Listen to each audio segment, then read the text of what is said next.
Hey, what's going on? What's going on, man? It's your boy Jay Howard, aka the official Georgia boy, and you're now tuned in to another episode of Fan of Atlanta 365, man. So, I got a lot I want to talk to y'all about today, man. This is my first video post the Houston game, Atlanta Falcons and Houston Texans. So, I wanna talk about the game, what I saw. But today I actually want to talk about a plan of action that I feel like the Atlanta Falcons should do. But I'll get to that later.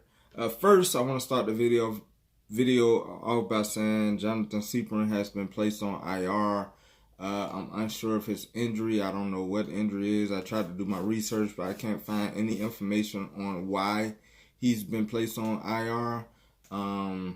It said he played in the game, but I don't remember seeing Jonathan Seaprin. But we placed him on IR, so look like he's gonna be gone for the season. I don't know what is going on, but that's what it looks like.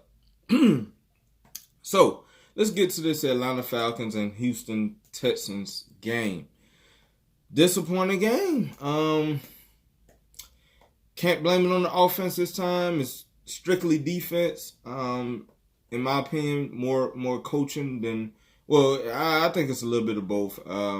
Coaching and also just players not playing the way they should be playing. I felt like the only two defensive players that had good games were Grady Jarrett and Ricardo Allen. Everybody else sucked. We couldn't get a pass rush. We couldn't stop the run that often. We just couldn't stop the Houston Texans. Defense just sucked. Cornerbacks sucked. We gave up 5 touchdowns or 4 touchdowns to Will Fuller. He really would have had one more extra touchdown if he would have never went down the 1 yard line. It was an ugly game for the Atlanta Falcons, defensive wise. Offensive wise, we still haven't been able to establish a run game. I don't know why we sticking with Devontae Freeman, but I got a plan of action for that. And hopefully you guys will chime in. First of all, if you're watching this video right now, man, don't forget to hit that subscribe button, like and share these videos. Comment if you got something to say. I know y'all gonna probably have a lot to say on this video because I actually got a plan of action that I want to present to you guys and kind of get y'all outlook on it. Get y'all take on it. I know it's early in the season, but at the same time, this plan of action is for, I would say, right before week 8. So kind of like we could kind of determine where we at by we got 2 more weeks before we go on our bye week. So this is a time that we can start planning for the future. So I got a few things that I want to bring to y'all attention. But first, let's get back to this game. Deshaun Watson had a great game against us. We couldn't stop anything that the Houston Texans were doing. When we went zone, they still ate our zone up. When we went man, they ate us up. Deshaun Watson was able to tell you what we were doing on defense. He was able to tell you that, they ran man, they ran cover 2, they ran cover 6, cover 4. Like, he was just able to tell you everything that we call ourselves trying to do. We wasn't able to disguise anything to fool Deshaun Watson.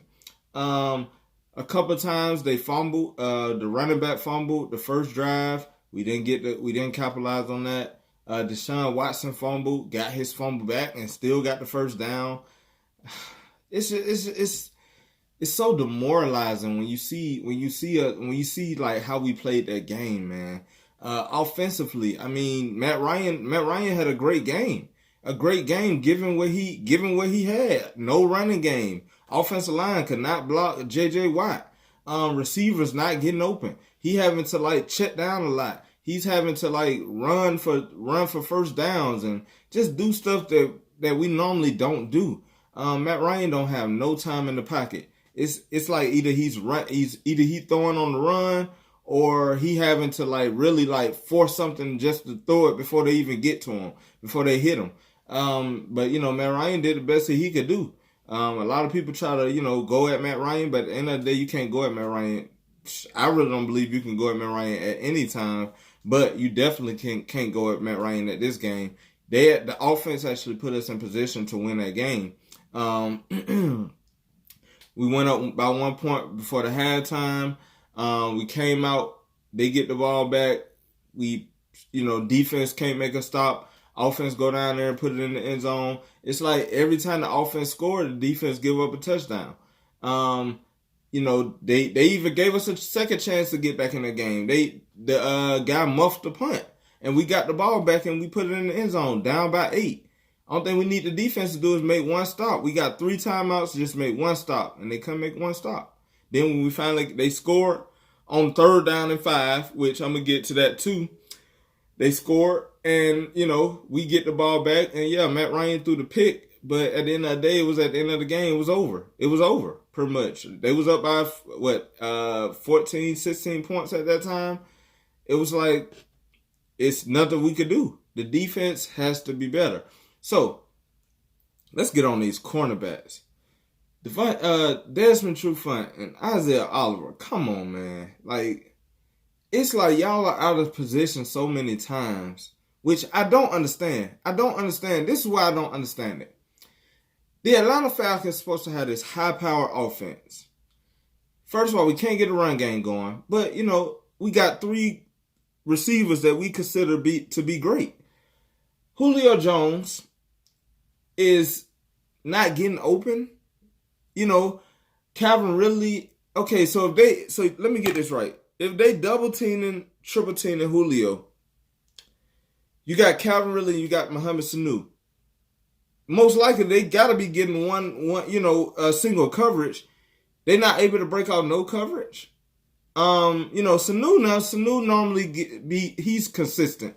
He's not gonna get you 100 passing. He's not gonna get you 100 receiving yards. He's gonna kind of do that underneath dirty work. He kind of give you those yards when you need them. So I can't really say Sanu, but I don't understand how our receivers are not able to get open when they do get a ball thrown to them. It's like the quarterback right there. But for our defense is never there.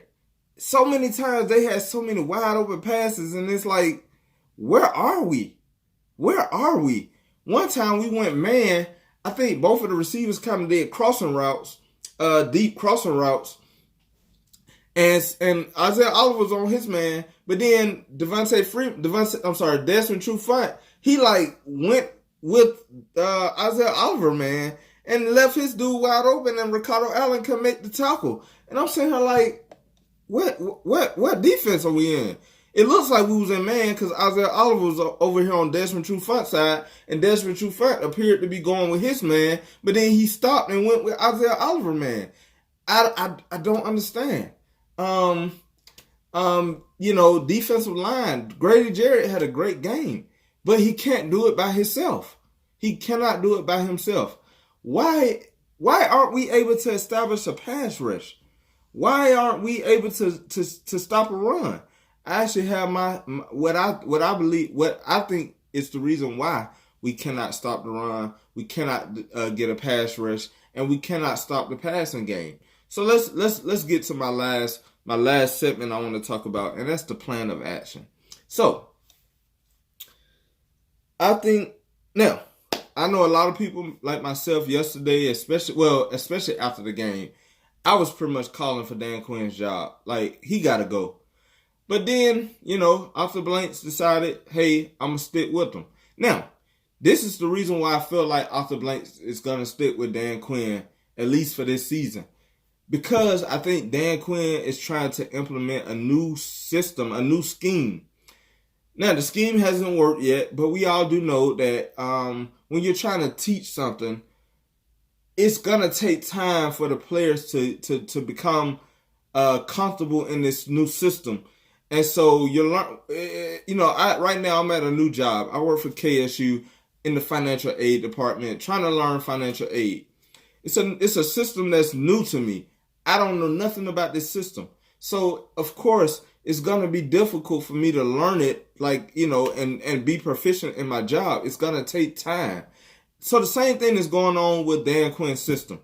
we have been known for running the 4-3. Now we're running a 3-4, but it's kind of like a different, weird 3-4, and I'll get to that a little later. But I think that's why Arthur Blanks decided to stick with Dan Quinn right now, because we have a new system that these players are trying to get, and right now it hasn't shown that it's gonna work. But at the same time, like, I think that's why Arthur Blanks decided to stick with Dan Quinn. Now, I don't know if that's true or not. That's just what I think. So, let me tell you about what I see in this system. Every game on defense, I'm seeing Takk McKinley and Vic Beasley on the edge, rushing in a standing position, coming off the edge, as if they're rushing linebackers. Then you'll have Grady Jarrett in the middle, over the center or guard or whatever like that, however they're doing it. Then you have Tyler Davison on one side, and most times you have Allen Bailey on the other side. So you pretty much have, 5 people rushing on every play at least. So you got Vic Beasley and Takk McKinley rushing off the edge in a standing position. They're kind of out wide, like on the outside of the tackles. And then you have Grady Jarrett, Tyler Davison, and Allen Bailey kind of rushing between the guards. So they're pretty much taking on double teams, I guess, a lot. Especially Grady Jarrett. He's pretty much playing like a nose tackle position. And then Allen Bailey and Tyler Davison are kind of playing like a right end, left end for a 3-4 type defense. And the reason it's not working is because in the beginning it works. It works when we actually have energy. As you could tell during the first few series, the first series, Grady Jarrett was getting in there. He stuffed the run. He almost got a sack on Deshaun Watson. It was like Grady Jarrett was making plays. But then as the game starts going on, the players start to wear down fast. The reason why is because now our inside, they're taking on so many double teams. And, they can't. It's hard to get pressure. After a while, the offensive line is starting to wear down on our defensive line. And because we're not getting no kind of edge rush, Takk McKinley and Vic Beasley, they're not getting there. It's kind of messing it up for the defensive line. If we could get an edge rush if we could get a pass rush off the edge, the defense will work. But since we're not able to get a pass rush off the edge, it forces the defensive tackles, the defensive line, to either play the run or play the pass. They pretty much have to rush the quarterback as well. It's like they can't really focus on trying to control the trenches because they don't have nobody on the outside that could get to the quarterback and force or get in the backfield to shut down the run. So you're wearing down your defensive line, and and Takk McKinley they getting worn down because they not getting nowhere. So the reason why I feel like this scheme is not good for Takk McKinley and Vic Beasley is because they're not able to get a good pass rush. This defensive scheme is great for if you had a Khalil Mack rushing off the edge, or Jadeveon Clowney, somebody like that who can rush off the edge and get a pass rush. Because you can't get a pass rush, it forces the defensive ends to have to either they have to play on their toes because they have to be prepared for the run, but at the same time they have to be prepared for the pass. And because they're not getting a pass rush, now it makes our defensive line look like they're not getting there. They're not getting there. So the scheme doesn't work for the Atlanta Falcons personnel because, like I said, you're not able to get a pass rush. So I think what you should do, Dan Quinn, maybe start the game off with that defense, because when we have energy, a lot of times Grady Jarrett can make his move. We may not be able to get a pass rush, but at the same time, you see more energy in us. But as we start getting into the game, when we need to stop the run, we need to go back to the 4-3. We're a 4-3 team. Vic Beasley and Takk McKinley, especially Takk McKinley, he's really better at rushing in a 4-point stance. He's not that good at rushing in a standing stance because a lot of times he over pursues. So if you coming off an edge, it forces the left tackle or the right tackle to have to come back further. And because Takk McKinley, he likes to rush and try to beat you by either speeding past you or trying to go to the outside to get to the quarterback, it leaves the running game, able to just dust us. They're able to get through the line and be in the secondary like that. So Tad McKinley, he's over pursuing. Vic Beasley is over pursuing. They're leaving running lanes. And so the defensive linemen, they're forced to have to play the outside and the inside. So they're killing us up the middle. They're running right at us because we don't have a pass rush. We don't have an edge. We don't have edge setters that's good at stopping the run from stopping the running back from being able to make cutbacks or running to the outside. So they're running right at us once they see that they wear our defense down. So does our defense suck? Yes, because with that defensive line, you also have your linebackers. DeAndre Campbell sucks. He had one good game, I think, against the Philadelphia Eagles. Other than that, nothing. No, he had a good game against either the Tennessee Titans or the Colts. But other than that, he's been sucking. He don't know where he's supposed to be. He don't know. He's not stopping the run. He's not stopping the pass. Deion Jones is not really having a great. He's more of like a middle linebacker. He likes to be a middle linebacker who can play sideline to sideline. Now you're forcing pretty much you're only having like two linebackers, and it just doesn't look right because they're both stuffed on one side, trying to give run help defense to one side, to the strong side. They're leaving the weak side open. So cornerbacks are not playing no coverage. If we either playing way back or we playing up, but we don't press. We turning our hips and we going with the receiver. We not pressing. So we're not being physical. So of course they either killing us with back shoulder passes.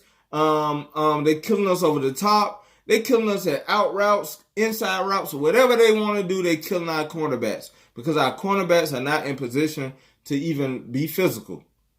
And at first I was like, well, Dan Quinn need to run man, but obviously we don't have any man cornerbacks that could defend man. Desmond Trufant, he's starting to get exposed. Isaiah Oliver, he just not the guy. And so now you're leaving it on Ricardo Allen to pretty much have to help everybody. Ricardo Allen is one man. He can't be everywhere. So the defensive scheme that Dan Quinn is trying to run, it works when you have the right personnel, but because you don't have the right personnel for this defense, you're getting games where you pretty much getting scored on. Like these quarterbacks are having career days against the Atlanta Falcons defense. Dalvin Cook had a career game against us. Marlon Mack had a great game against us. Jacoby Brissett had a great career game against us. Marcus Mariota had a career game against us. This week, Deshaun Watson, I mean, come on. 5 touchdowns. 2 of them to the tight end. I think he threw 3 or 4 to Will Fuller.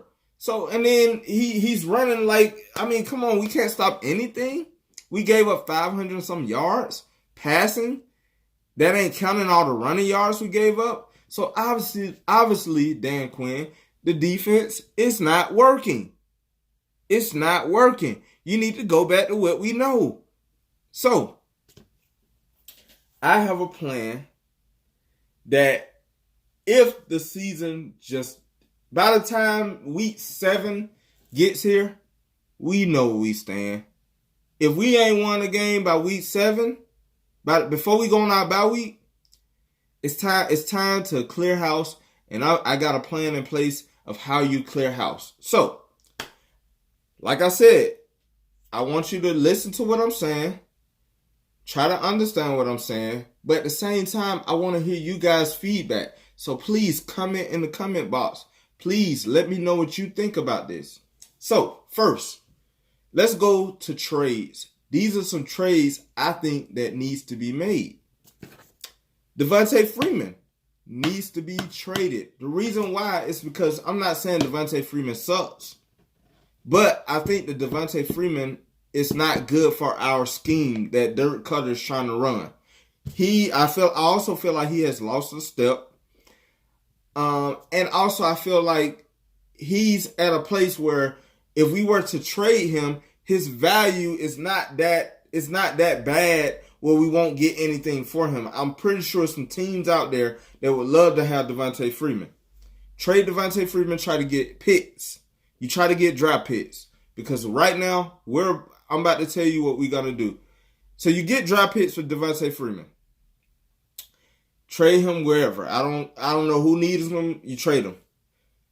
You have Ito Smith, you have Quadre Olison, and you have Brian Hill. Now, I understand. Quadre Olison is a rookie. We don't know what we're gonna get out of him.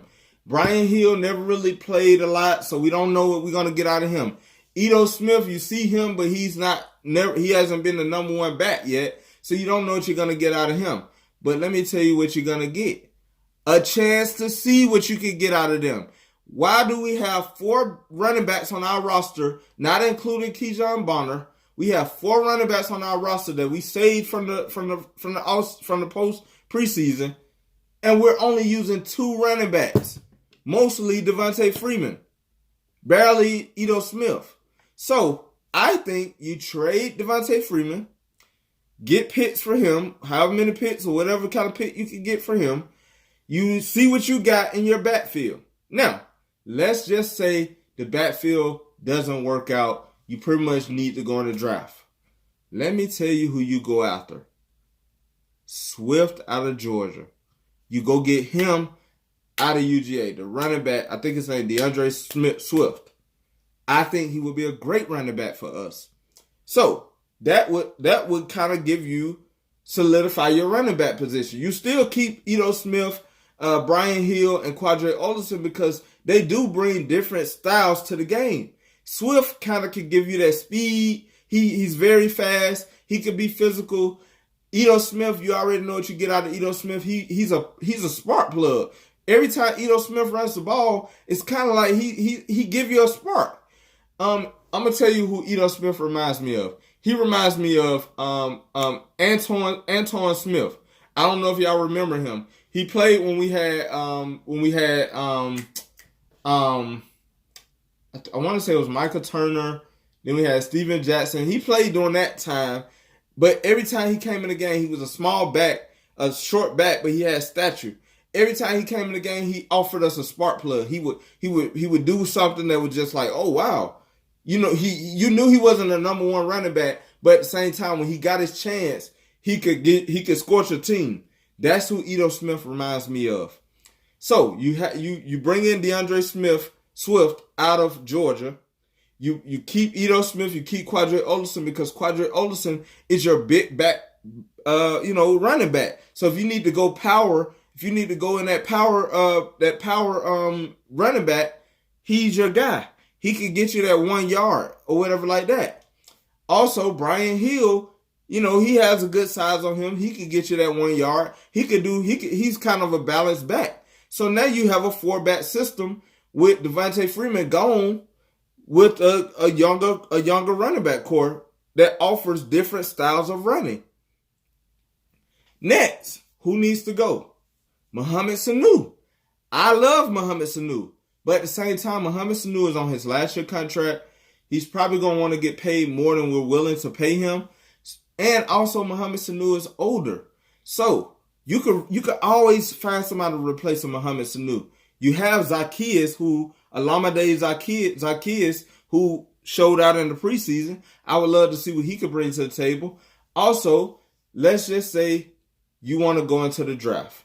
Well, there's some great receivers in the draft who don't have to be your number one receiver. You already have Julio. You have Calvin Ridley. You just need another receiver that could complement them, whether it's through Zacchaeus or whether it's through the draft. You go get you a nice receiver.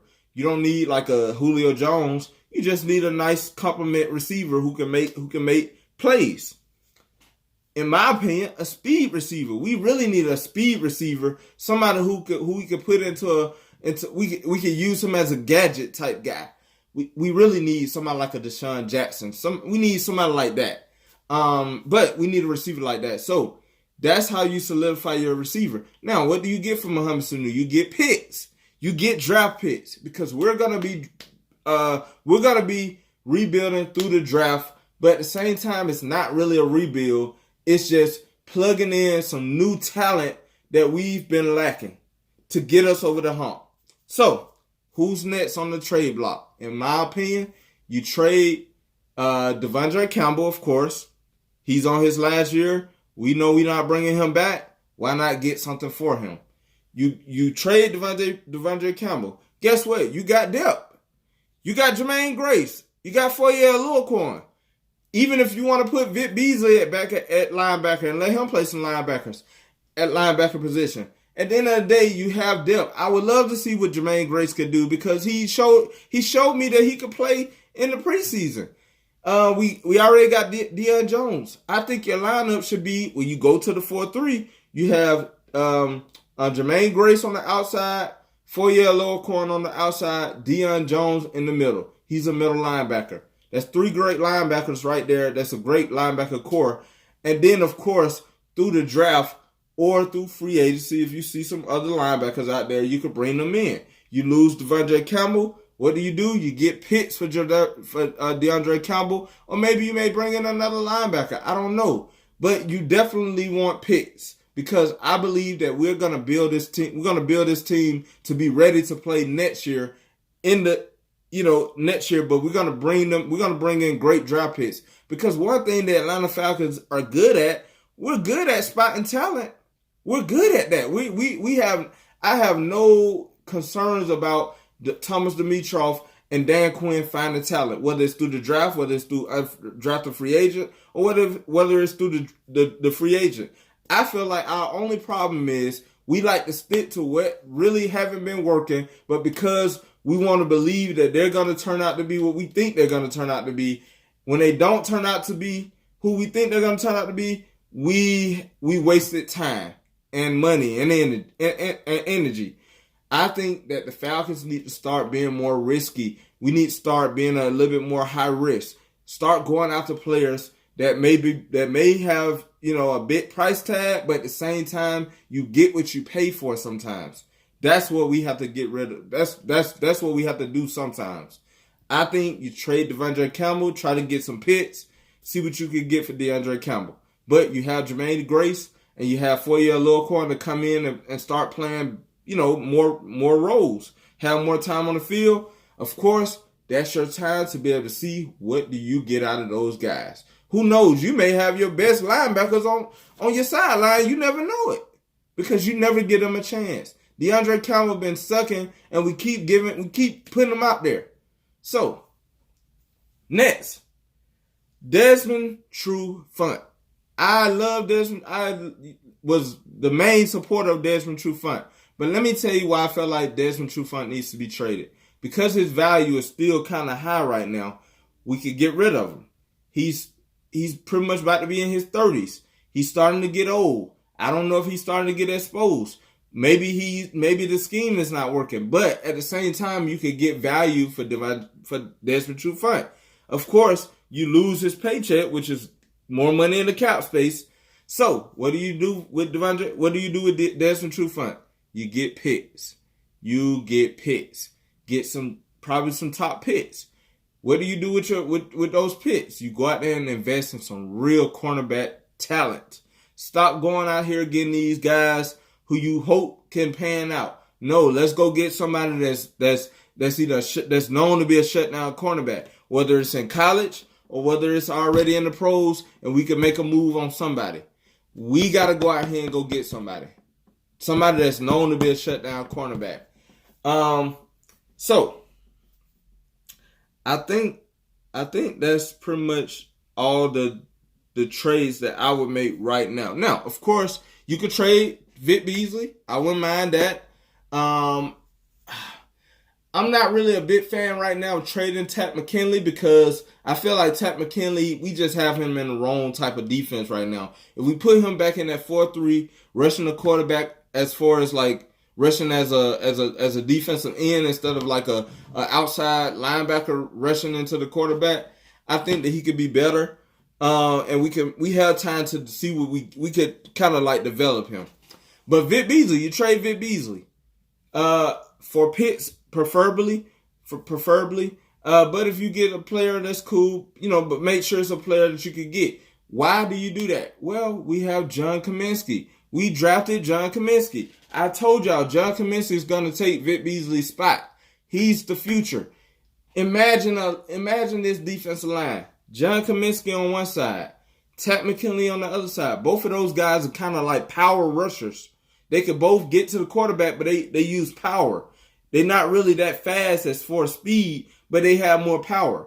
Then you have Grady Jarrett and Tyler Davidson. Then you also have depth. You got Jack Crawford. You got Adrian Claiborne. You got Alan Bailey. You have defensive end and defensive tackle depth. So now you could play your defense. You could play your defense. So now you're getting to see what your rookies can bring to the table. Who knows? You may have your best pass rusher right there on the bench in John Kaminsky. So I believe that's the way we need to go. And because we're going to be stuck with Dan Quinn, it looks like we're going to be stuck with Dan Quinn, which it's not, to me, it's not a bad thing. I just feel like we need to change up our scheme, and we need to, if we don't start winning by the week 7, it's time to make trades. If we don't win the next game, I think it's time to start thinking about the future.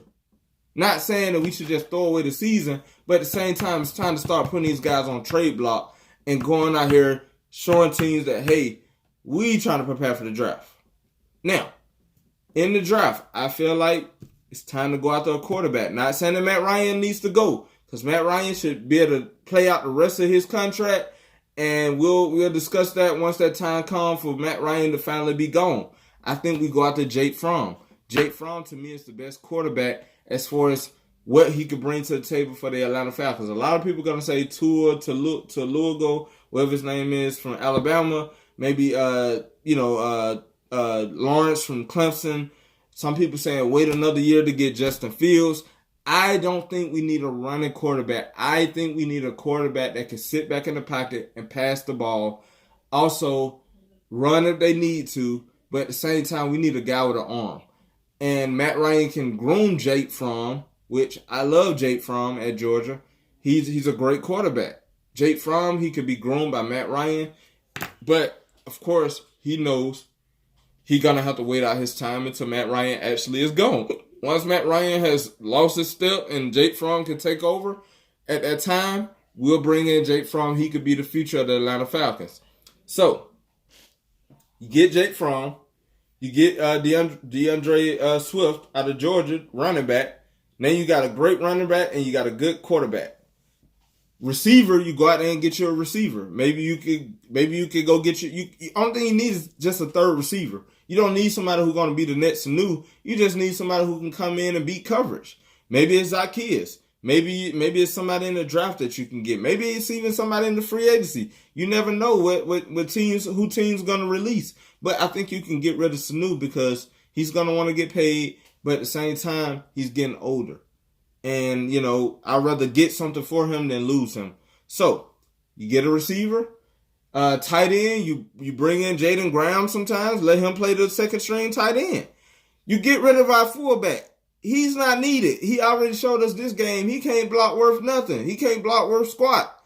You don't need a fullback. You don't really need a fullback. And if you do want to use a fullback, Quadra Otis can run fullback. Jaden Graham showed us he could play fullback in during the preseason.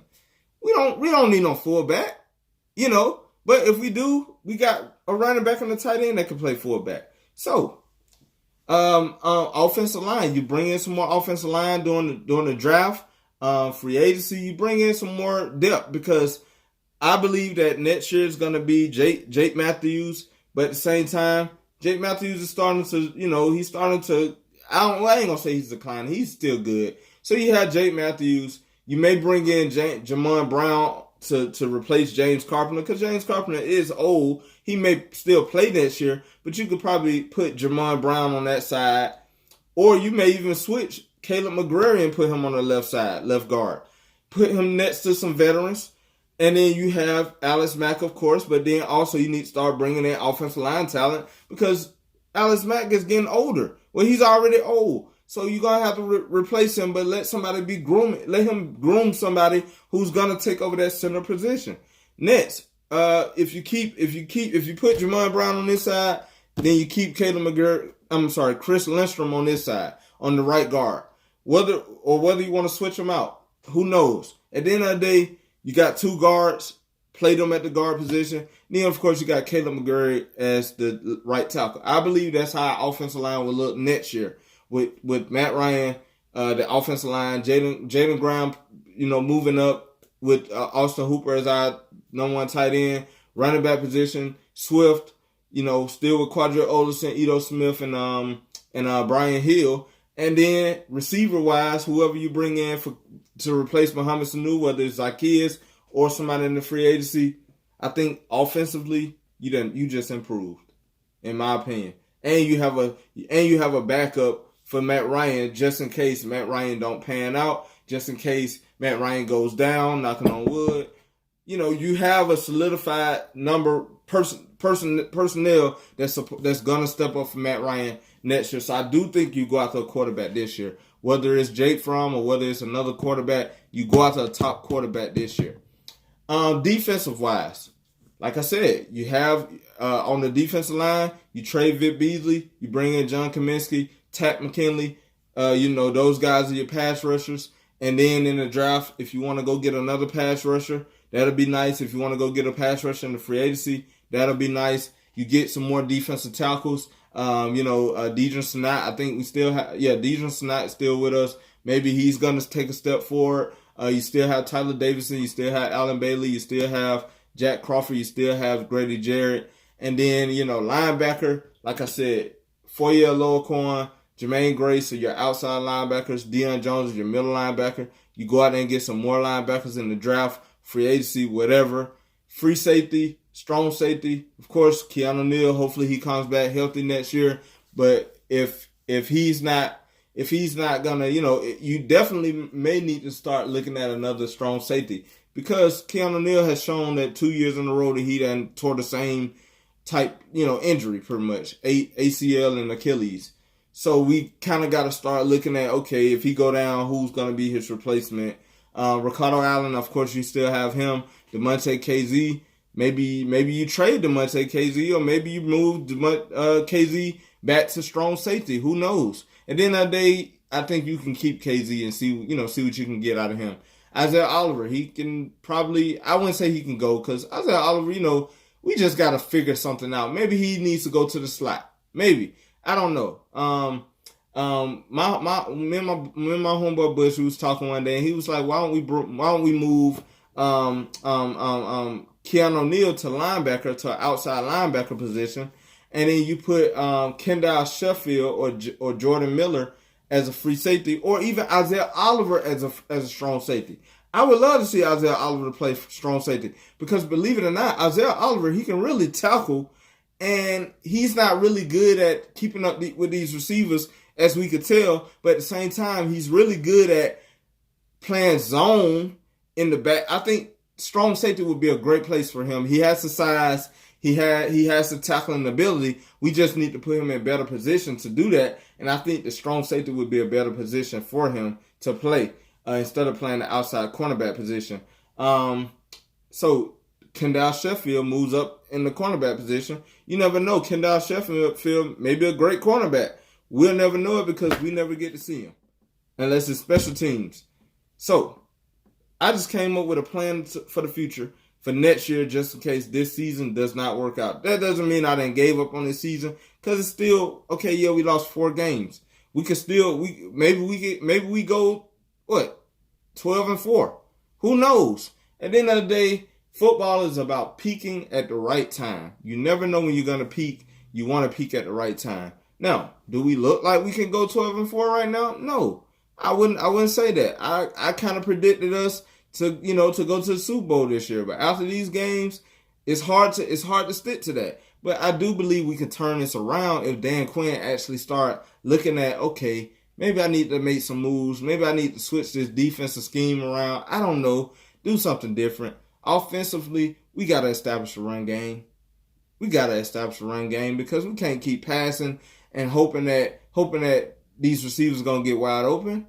We got to get a run game. Matt Ryan needs time. He needs time in the pocket. He needs a run game so we can do the play action. We don't have that. So Matt Ryan haven't forcing Matt Ryan to have to throw pretty much every down. So that's my plan of action, man. It's about rebuilding in the draft, a quick rebuild, because the Atlanta Falcons have talent. We just need to bring in some better players for these players that haven't been producing. And we just keep trotting them out there on the field. Dan Quinn's scheme can work if we had better personnel. But because we don't have that type of personnel, go back to what was working. Go back to the 4-3 defense. Don't come with this 3-4 defense and you know you don't have the personnel for that. So, that's just what I think. Y'all let me know in the comment box what y'all think. Hey, man, it's been another episode of Fan of Atlanta 365, man. Only thing I want to say to the true Atlanta Falcon fans, man, just keep our heads up. I know it's stressful. I understand. Believe me, I was mad as I'll get out after that game. But at the same time, maybe we'll turn it around. Maybe we'll turn it around. If not, I think my plan will work. If we go ahead and start looking at some real deal. We got to start being real with ourselves. I believe if we don't beat Arizona, if we don't beat the Seahawks, or even if we only win one of these games out of the two, after the bye week, we got nothing but division games, and it's gonna get hard from there. It's we got to start looking at before the trade deadline hits, which is week 8 or week 9. We got to start looking at trades if the season if we're gonna have to watch the season. You start looking at focusing on the future. You're gonna probably get a top pick, what I pick anyway, because if we keep playing the way we playing, we'll have a top pick. So we got to start looking at what other moves can we make. So that's all I got for y'all, man. Y'all please tell me what y'all think in the comment box. I appreciate y'all for listening. I appreciate the support. I'm sorry that the video came a little late. Yesterday I got off of work my first day I got off of work real late. And, I just started this job, so I had a little time today to come to y'all with a video. But, it's your boy Jay Howard, Rise Up Nation, and Brotherhood I Trust, man. It's been another episode of Fan of Atlanta 365. Your boy Jay Howard, a.k.a. the official Georgia boy. Hey, man, I see y'all in the next video, man. I'm out.